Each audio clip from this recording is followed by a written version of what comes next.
Good morning dear students.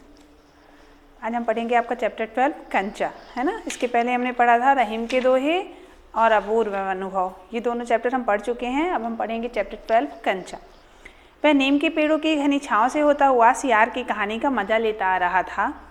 इसमें एक बच्चे की कहानी दी गई है जिसके लेखक हैं टी पद्मनाभन। एक छोटा सा बच्चा, मतलब बच्चे कैसे होते हैं, क्या पाकर खुश होते हैं, ये सब इस चैप्टर में हमें सिखाया गया है, बताया गया है ना।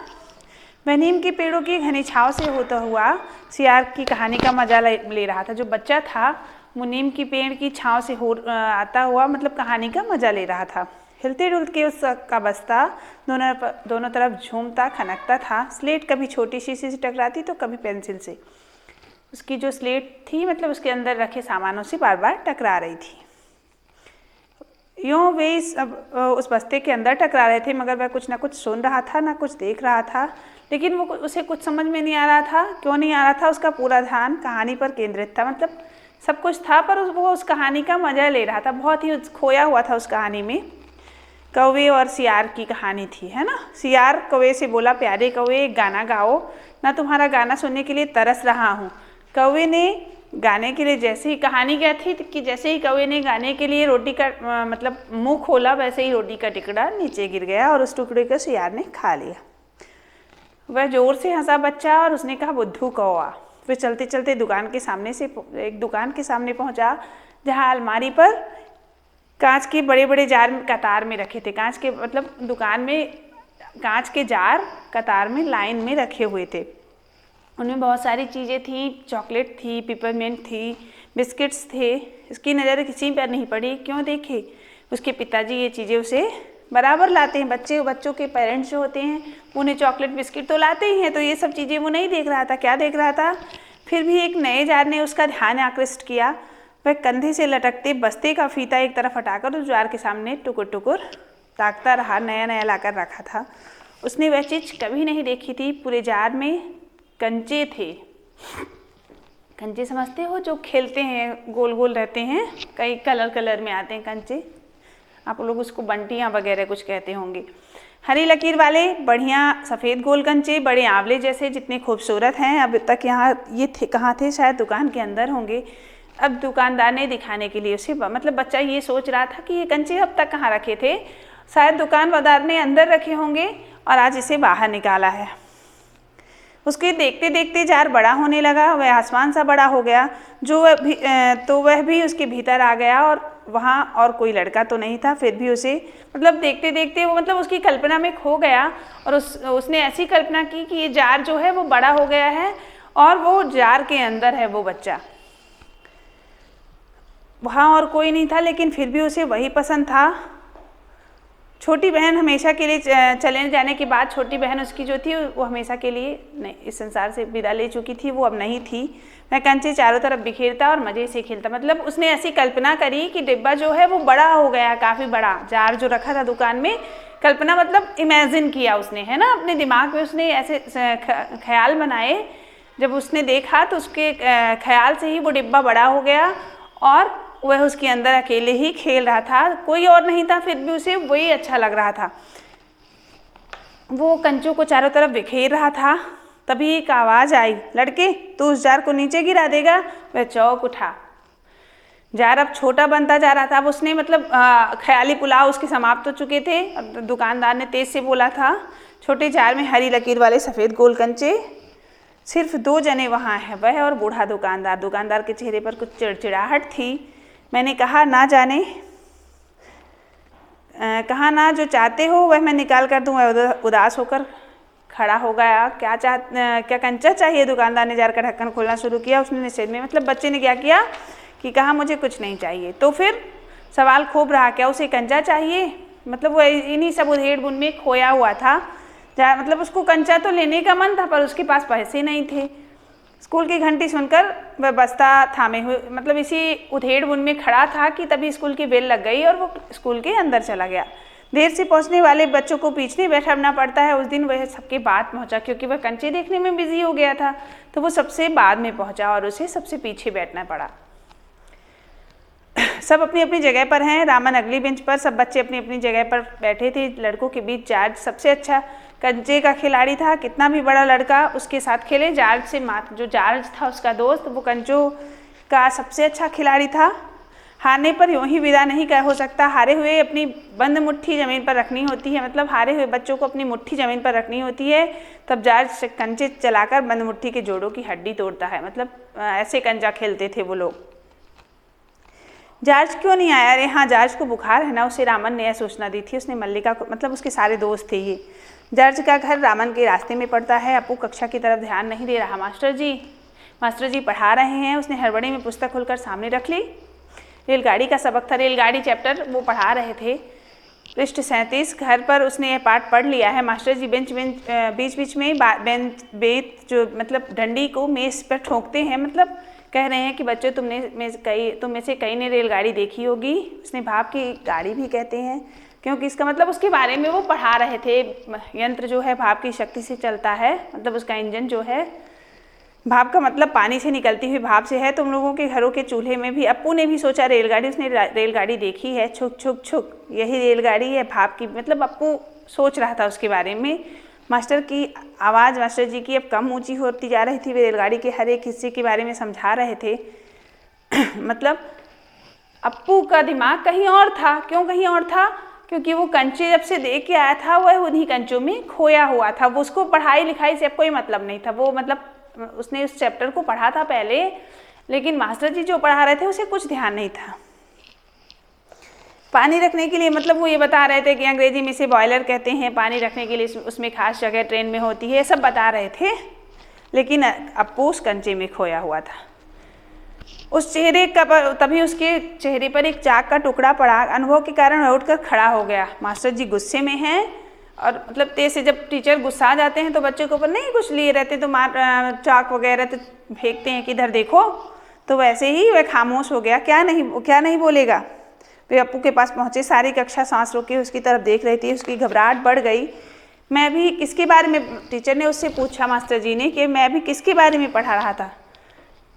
टीचर जो मास्टर जी थे वो तुरंत समझ गए कि उसके मन में कुछ और है। शायद उसने पाठ पर ध्यान नहीं दिया।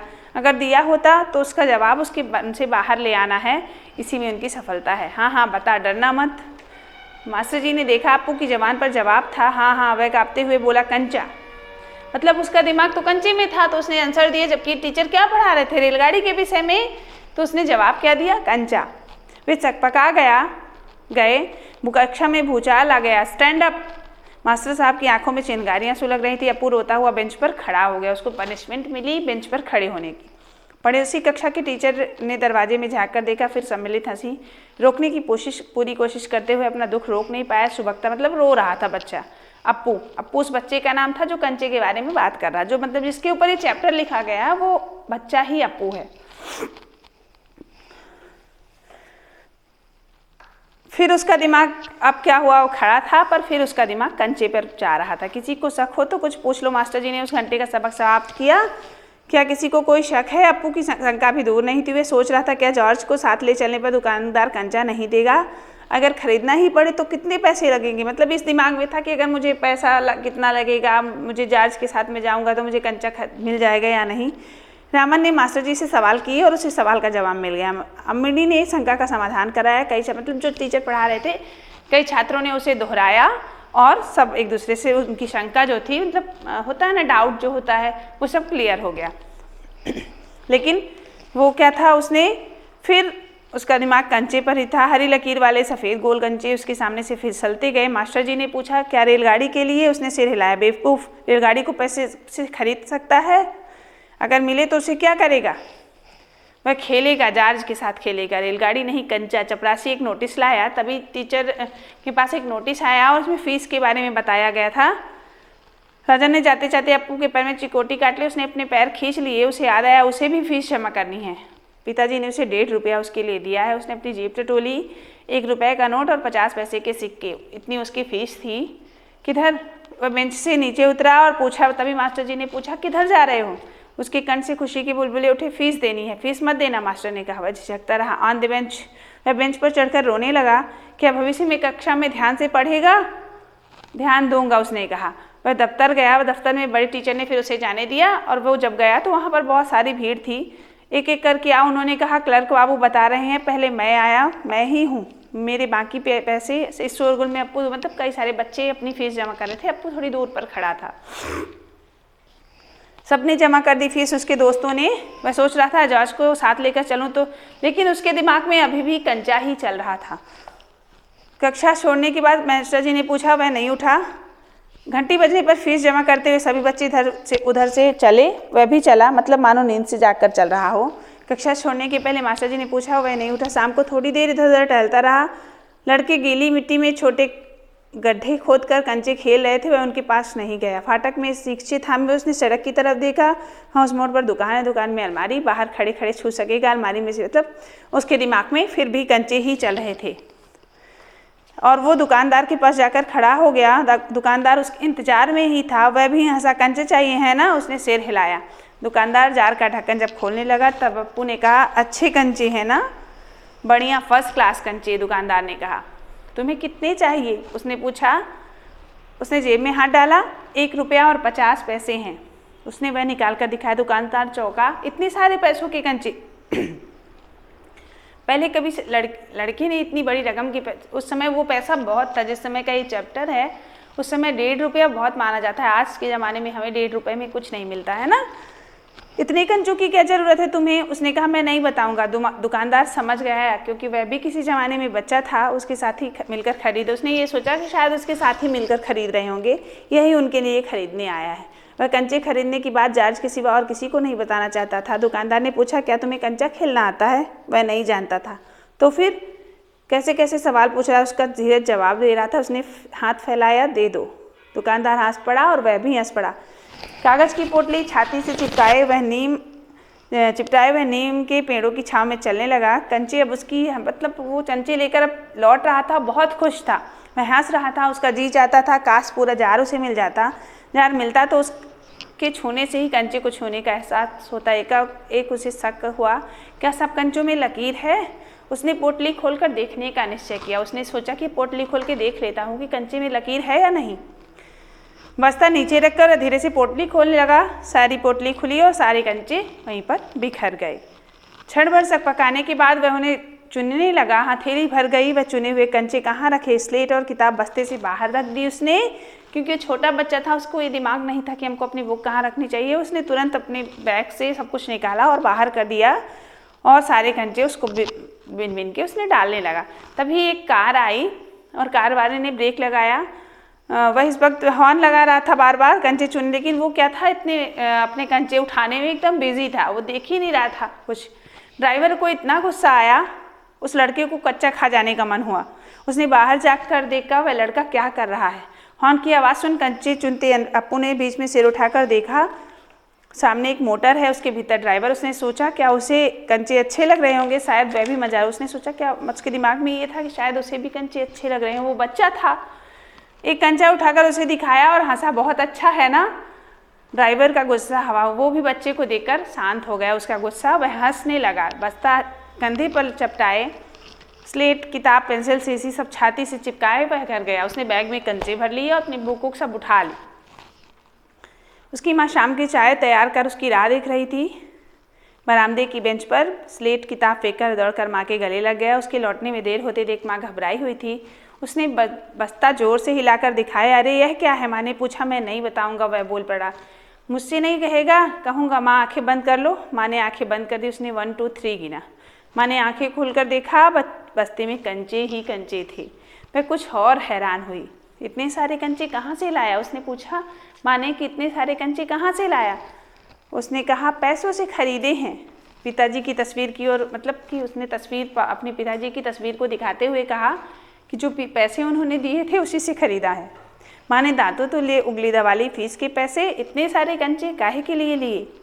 आखिर खेलोगे किसके साथ? उस घर में सिर्फ वही है। उसके बाद एक मुन्नी थी, उसकी छोटी बहन, मगर माँ की पलकें भीग गई। उसकी माँ रो रही है। अप्पू नहीं जान सका कि माँ क्यों रो रही है। अप्पू को ये, मतलब तभी उसको अपनी बच्ची की याद आ गई और वो रोने लगी। लेकिन अप्पू को ये पता नहीं चला कि वो क्यों रो रही है। क्या कंचा खरीदने? उसको लगा कि मैंने कंचा खरीद लिया इसलिए माँ रो रही है। आंखों के सामने बूढ़ा दुकानदार और ड्राइवर खड़े खड़े हंस रहे थे। वे सब कंचे को पसंद करते हैं, सिर्फ माँ को कंचे क्यों नहीं पसंद है? उसे ऐसा मन में आया। उसने उसको दिखाते हुए कहा, बुरे कंचे हैं, है ना? नहीं, अच्छे हैं, देखने में बहुत अच्छे हैं, लगते हैं ना, बहुत अच्छे लगते हैं। और वह हंस पड़ा। उसकी माँ भी हंस पड़ी। आंसू से गीले माँ के गाल पर उसने अपना गाल सटा दिया। अब उसके दिल में खुशी, मतलब जब माँ खुश थी तो उसे भी खुशी का एहसास हुआ। उसने सोचा कि मैंने जो कंचे खरीदे हैं इस वजह से माँ रो रही है, लेकिन जब उसने कंचे दिखाए और उसकी माँ ने कहा अच्छे कंचे हैं, तो वो भी खुश हो गया। ठीक है, ये कहानी आपकी पूरी हो गई। इसको पढ़ लीजिएगा, क्वेश्चन आंसर फिर हम भेज देंगे। Thank you.